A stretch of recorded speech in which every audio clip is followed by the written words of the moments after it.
और यूनिफॉर्म का इस्तेमाल करते हुए, यूनिफॉर्म में वो वेपन लगाता था, जाहिर है पुलिस वाला किसने रोकना उनको। तो ये चीज़ें हैं, मैं समझता हूँ things needs to be change now. तब मुझे आपको आवाम को आवाज़ उठानी पड़ेगी। और मैं जो असल बात की तरफ आ रहा हूँ, जो प्राइवेट नुमाइंदा उसको रोकने आया था, उसका लाइसेंस चेक करने के लिए या कुछ भी चेक करने के लिए, उसके खुद के पास लाइसेंस मौजूद नहीं है। क्या उसके पास खुद से लाइसेंस नहीं था? खुद के पास लाइसेंस मौजूद नहीं है। नाज़रीन, ये है मजाक, ये है कानून के साथ खिलवाड़ के कानून नाफिज करने वाले इदारों के भेजे गए नुमाइंदे के पास खुद से लाइसेंस नहीं है। अच्छा, ये तो वाकया जो हुआ, इसकी तो CCTV फुटेज हमारे पास मौजूद है, इदारे के पास मौजूद है, जिसमें नो बॉडी कैन इग्नोर कि उसमें जो कुछ हुआ। अब इसके बाद चलते हैं आगे। जब आप उस नुमाइंदे को लेकर हाईवे पुलिस के एहलकारों की तरफ जा रहे थे, तो इस दौरान में भी आपकी कुछ गुफ्तगू हुई है, आपके कैमरे रिकॉर्ड की है असल में वो ये बताइए। और उसके बाद जब आप ऑन द स्पॉट पहुंचे तो ट्रैफिक पुलिस एहलकारों का आपके साथ एटीट्यूड या जो एग्रेसिवनेस थी, उसके बारे में बताइए। वो मैं समझता हूँ कि बड़ी, अब मैं इस चीज़ को इतनी हाइप क्रिएट नहीं करना चाहूँगा, क्योंकि ये बड़ी आम सी चीज़ है। जब आप पकड़े जाते हैं ना, तो फिर आप कोशिश यही करते हैं कि पहले हम दबाव डालें किसी तरह का, चलो यार रोब से हमारी यूनिफॉर्म इंस्पेक्टर, हम मैं तो बस वो कुछ, लेकिन हमारा मिजाज जरा और है। एक गलती एक बंदे ने की है तो बस हम तो खड़े हैं उस पर जी कि नहीं गलती की, यू हैव टू आंसर। हम टैक्स पे करते हैं, हमारे टैक्सी से इनको सैलरी मिलती है, ये हमें जवाब दें। मैं मीडिया पर्सन, मैं सहाफ़ी बाद में, मैं पहले शहर का, मैं इस मुल्क का आम शहरी हूँ जो टैक्स पे करता है। 1 रुपये की टॉफ़ी लेते हैं ना जी, हम उस पर भी टैक्स देते हैं और उन्हीं टैक्सी से इनको तनख्वाह मिलती है। तो आइन के मुताबिक, कवानीन के मुताबिक हमारे पास ये अथॉरिटी है कि हम इनसे सवाल कर सकते हैं, ये हमारे सर्वेंट हैं। तो अगर ये गलती करेंगे, देखें हमने जाती ना नहीं बनानी, इनसे ना दुश्मनी करनी है, लेकिन जहाँ पे इतनी बड़ी मिस्टेक है कि जान जाने का खतरा है, तो ये तो फिर मैं कहता हूँ टॉलरेट नहीं की जा सकती। और एक और चीज़ है कि जब हम वहाँ पहुँचे तो वहाँ पे ज़ाहिर है हमें रेफरेंस के दिए जा रहे थे, पुलिस वालों ने भी कुछ कहा कि आप ठीक है, इंसिस्ट किया जा रहा था कि यार कैमरे बंद करके बात सुन लें। अब मेरे जहन में एक ही बात थी कि यार मतलब इतना बड़ा इंसिडेंट हो गया, पहले तो वो मान ही नहीं रहे थे कि हमने भेजा ही नहीं है, नहीं भेजा तब भी वो आपके पास से गए, ये आपका जुर्म है कि वो आपके, अगर आपने नहीं भी भेजा तो वो क्यों गया आपके पास से? क्या उन्होंने इस पर कार्रवाई की है? क्या उन्होंने इस पर कोई एक्शन लिया है? क्या उन्होंने सहलकार को नोटिस दिया? क्या उन्होंने इसको डिसमिस किया? ये हम अब इस वक्त मेरी वर्किंग ये है कि हम इस पे काम करें, और मेरी कोशिश है कि SSP साहब से इस पे बात करके पूछें कि क्या जैसा कि मैंने पहले बात की कि CCTV फुटेज से लेके, आई विटनेस से लेकर और ऑन द स्पॉट जो पुलिस एहलकारों का एटीट्यूड और रवैया था कि बंद करो कैमरे, उसके बाद हम आपसे बात करेंगे, और उसके बाद फिर पुलिस के भी बॉडी लैंग्वेज वहाँ पे नज़र आ रही थी। इससे आगे चल के जब भी आप कंप्लायंस की तरफ चलते हैं तो आपके ऊपर सबसे पहले काउंटर क्वेश्चन शुरू होते हैं। अब सुनने में मुख्तलिफ बातें पब्लिक में ये भी आ रही हैं कि जनाब आपके पास 2-4 चीज़ें जो ऑब्जेक्शन में ही हैं कि आप लोग ये कुछ ज़ाती रंजिश की बेस पे कर रहे हो, ये बात भी मैंने सुनने में आया। और ये भी सुनने में आया कि जनाब क्या आपका जो चैनल है, आपका जो न्यूज़ चैनल है, क्या ये रजिस्टर्ड और लाइसेंस्ड है, कानूनी है, इसकी क्या पोजीशन है? इसके बारे में आप क्या बोलेंगे? देखिए साकिब साहब, ये बड़ा ज़बरदस्त सवाल आपने किया है। मैं आपको एक बात बताता चलूँ कि अगर मैं कोई क्राइम करता हूँ ना, या मेरे से कोई ऐसा ब्लंडर हो जाता है या सो कॉल्ड एक ऐसी मिस्टेक हुई थी जो अब मेरे से वो कवर नहीं हो रही, तो मेरी पहली कोशिश क्या होगी, आप मेरे पास एक कंप्लेन लेके आते हैं, जी हाद साहब आपने ये गलती की है, अपने इख्तियारात का मिसयूज़ करते हुए ये काम किया और जिससे दूसरे की जान जा सकती थी, और आप कैमरास के साथ आ जाए मेरे पास। मेरे पहले तो जहन में सोचूंगा कि यार किस तरह करूँ। मैं ऐसा करता हूँ कि इस पर डालता हूँ कुछ, ज़ाहिर है मैं आप पे डालूंगा तो फिर आप कहेंगे यार ये तो मेरे पे बात डाल रहे, तो चलो कंप्रोमाइज़ करते हैं। तो ये फैक्टर है, ये नेचुरल है। हमारे इदारों में ये बहुत बड़ी खामी है कि हम लोग गलती एक्सेप्ट करने के बजाय दूसरे पे डालने की कोशिश करते हैं। Now coming to the objection, sir ji मेरी बात कंप्लीट सुन लेना।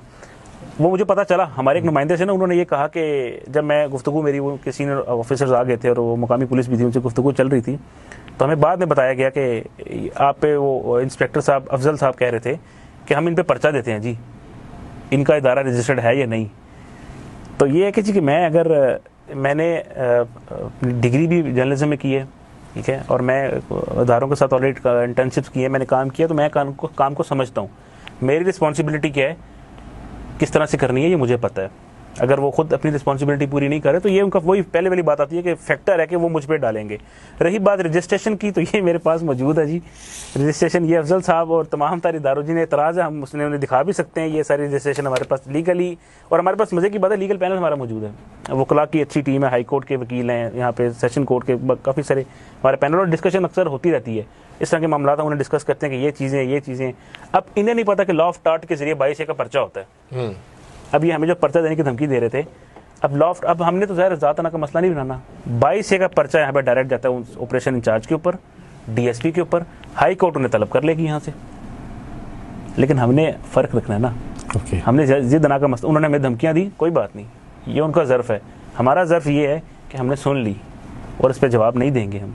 हमारा काम था कि एक चीज़ को, गलत चीज़ को हाईलाइट करना, हमने कर दिया। आप हमें धमकियाँ दें, आप हम पे पर्चा, मैं कहता हूँ पर्चा दे दें, हमारे पास लीगली हर चीज़ है, हमें क्या उसमें उनकी धमकी मानने की ज़रूरत है। तो अब इसके एंड के ऊपर आप पब्लिक के लिए एक जनरल एक मैसेज आप क्या देना चाहेंगे? आप देखिए साकिब साहब, एक मैसेज जो मैं देना चाहूँगा वो ये कि देखिए, अदारों से बात हटा के पब्लिक की तरफ भी आती है, हमारी भी कुछ रिस्पॉन्सिबिलिटीज़ है माशरे में, ठीक है। अगर हम लोग ही ठीक नहीं होंगे तो फिर हम हर जगह इदारों को गलती कहने का हक नहीं रखते, ठीक है। मैं समझता हूँ उस बच्चे, अगर वो बच्चा रुकता ना, भाग जाता और मोटरवे वाला खुद आता, इंस्पेक्टर खुद आके उसको रोक लेता, तमीज़ से रोक के पकड़ता, मेरे सामने सारा वाक़या होता, मैं कभी उस बच्चे की साइड ना लेता, मैं मोटरवे वाले की साइड लेता कि यार बच्चा भागा क्यों है। अब एक पहली गलती तो ये मोटरवे वाला खुद नहीं आया, किसी को भेजा जिसकी अथॉरिटी नहीं है। दूसरी, एक जाके टक्कर मार के गिरा रहे हैं। हमारा तो एतराज़ सिर्फ ये था।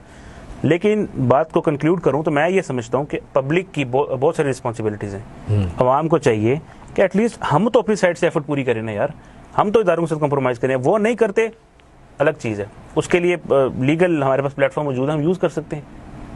लेकिन ये है कि हमें भी थोड़ा सा चेंज होने की ज़रूरत है। बहुत बहुत शुक्रिया अब्दुल अहद साहब, आपकी तशरीफ़ आवरी का और आपके इस पूरे वाक़े को एक्सप्लेन करने का। बहुत शुक्रिया जी नाज़रीन, ये थे अब्दुल अहद, इन्वेस्टिगेटिव जर्नलिस्ट इस पूरे वाक़े के। अब इस शो के आखिर में समराइज्ड मैसेज आवाम के लिए है कि किसी भी वाक़े को जब आप देखते हैं तो उसका सिर्फ एक रुख मत देखिए, एक्शन और रिएक्शन की एक फुल फ्लैज जो तस्वीर है उसको देखिए। जो वाक़या हुआ, जैसे अब्दुल अहद साहब ने बयान किया कि ही वाज नॉट अथराइज्ड कि उसको आके टक्कर मार के उसको अपना फ़ाइन कलेक्शन करे, और उसके बाद जब आप पुलिस वाले के पास जा रहे हैं तो वो आपको ठीक से रिस्पॉन्ड नहीं कर रहे, और उसके बाद उल्टा आपसे काउंटर क्वेश्चन कर रहे हैं कि आपका चैनल लीगलाइज है या नहीं है। तो जैसे इन्होंने हर चीज़ को एक्सप्लेन किया, इसी तरह पब्लिक के ऊपर एक और जिम्मेदारी भी आयद होती है कि नो बॉडी कैन जस्टिफाई, ना तो अर्ज़ पाकिस्तान, ना बहसीत शहरी, और ना यकीनन आप 16-18 साल के बच्चे को विदाउट लाइसेंस ड्राइव करने और SOPs के मुताबिक, डिसिप्लिन के मुताबिक उसको ना रुकने और भाग जाने के लिए कभी भी इनकरेज नहीं करेंगे। सबसे पहले जिम्मेदारी वालिदैन के लिए ये है कि आप अपने बच्चों को, अगर वो 16 साल से कम है तो या तो आप उनको बाइक दीजिए नहीं, बाइक देना है तो उनके लिए लाइसेंस का अरेंजमेंट कीजिए, और उसके साथ साथ में उनकी मॉरल ट्रेनिंग भी ज़रूरी है कि अगर कानून नाफिज करने वाले इदारे आपको रोकते हैं तो आपने रुक के उनसे ताउन करना है, भाग के अपने आप को मशकूक नहीं करना। और इसके साथ साथ अर्ज़ पाकिस्तान के प्लेटफॉर्म से ये खुला चैलेंज और खुला मैसेज है तमाम अफराद के लिए कि जनाब अर्ज़ पाकिस्तान का मुस्बत इमेज उजागर करने के लिए और हमारे माशरे में इंतज़ामी, सियासी और अवामी सतह पर पैदा हुई ख़राबियों को उजागर करने में अपना रोल अदा करता रहेगा, एक कानूनी अखलाकी अथॉरिटी के साथ। देखते रहिए अर्ज़ पाकिस्तान।